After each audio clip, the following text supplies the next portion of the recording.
Shalom, tema hari ini adalah ada bagian Tuhan, ada bagian manusia. Hari-hari ini banyak orang dikuasai oleh ketakutan karena setiap hari mendengar informasi tentang ganasnya virus corona yang sudah merenggut banyak jiwa. Virus corona milik malaikat pencabut nyawa. Mari kita belajar bagaimana Tuhan melindungi bangsa Israel dari tulah ke-10 yaitu roh kematian ketika akan keluar dari Mesir menuju tanah Kanaan. Dari Keluaran pasal 12 ayat 22b dan 23. Seorang pun dari kamu tidak boleh keluar pintu rumahnya sampai pagi, dan Tuhan akan menjalani Mesir untuk menulahinya. Apabila ia melihat darah pada ambang atas dan pada kedua tiang pintu itu, maka Tuhan akan melewati pintu itu dan tidak membiarkan pemusnah masuk ke dalam rumahmu untuk menulahi. Dan apa yang terjadi? Semua anak sulung orang Mesir mati karena malaikat maut lewat di depan pintu rumah mereka. Bagaimana dengan orang Israel yang saat itu masih tinggal di tanah Mesir? Mereka semuanya selamat, tidak ada satupun yang mati. Mengapa? Sebab ada bagian Tuhan, yaitu melindungi, memberkati, dan menjauhkan tulah kematian dari orang Israel. Namun ada bagian bangsa Israel. Yang pertama, mereka harus membubuhkan darah anak domba di atas pintu depan rumah mereka. Dan yang kedua, mereka harus tinggal di rumah. Ketika kita berdoa, Bapa, kami minta Engkau menutup bungkus kami sekeluarga dengan darah Yesus, maka itu berarti kuasa kegelapan, virus penyakit, bahaya, roh kematian tidak dapat menembus benteng pertahanan yang dibuat oleh Tuhan terhadap kita, oleh karena ada kuasa darah Yesus yang melindungi kita.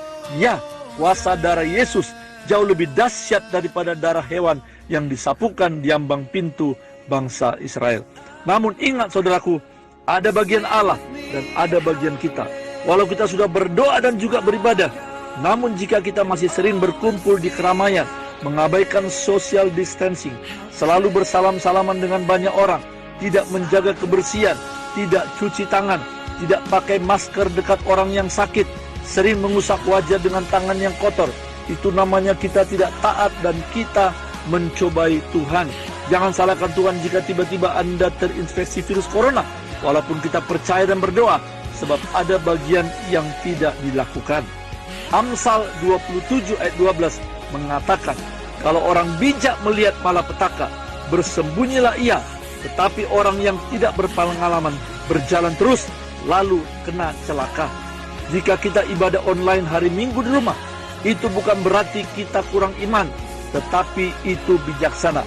Mari jangan takut di tengah wabah virus corona yang sedang mencekam ini.